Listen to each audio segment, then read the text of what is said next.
How you doing, everybody? I'm Dave Guingona. And this is Felicia, and this is Sports in the Bay. We're on the court after the Warriors win over the Milwaukee Bucks By the score of 102-93, and it was a very happy birthday for number 23, Draymond Green, who was the leading scorer, also had 23 points. So we had a chance to ask Draymond about that. So 23 points for number 23? Oh, that's dope, huh? I had a pretty decent shooting night.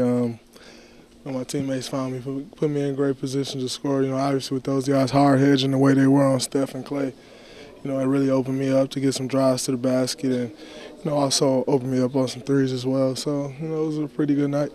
The coach said you set the tone and that you had a lot of Rodman in you.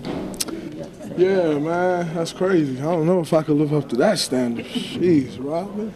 No, but obviously I just try to come out and bring whatever it is that the team needs. If that's energy, if that's rebounding, whatever it is, just try to bring what the team need at that time. The Bucks played the Warriors pretty tough throughout the game in a game that felt kind of like a trap game, coming off of a rough road trip, and then they came here home. They got to relax for a day, and then boom, they got hit with the Milwaukee Bucks and Jason Kidd. But Stephen Curry came to the rescue with 3 big three-pointers late in the game and put the Warriors ahead for good. He's a talent to watch. People get their money's worth when they pay.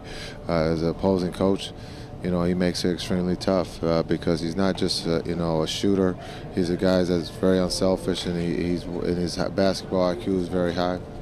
If you're hearing a lot of bouncing in the background, that's because Klay Thompson has come out after the game and he's working on his shot. Very impressive, grinding. He's sinking them too. It just proves the type of hard worker he is. He wants to get out of here and still work on his shooting games. The Warriors did have a lot of success tonight, playing with a much smaller team on the court, and that featured Shaun Livingston. Yes, it did. Livingston finished with 16 points, and Coach Kerr said that he was one of the best slicers in the league. That's been kind of the way the game's been dictated. Past couple games playing small, so we're getting a feel for it. Individually, I want to try to, come out and play hard and continue to just build up for the playoffs. So the next home game is going to be this Friday against the Dallas Mavericks, and Sunday is going to be the Nothing But Nets game. Say that 3 times fast. Nothing but nets, nothing but nets, nothing but nets. So Stephen Curry is supporting a very great cause to fight malaria. So he's going to have a post-game chalk talk with the fans. So there's going to be a special ticket that needs to be purchased for that. For those of you who are seeing this, I hope you're enjoying what we're doing here. We're having a good time. We're having a casual little talk on the court after selected games, and we'll see you next time. Tell a friend, Sports in the Bay.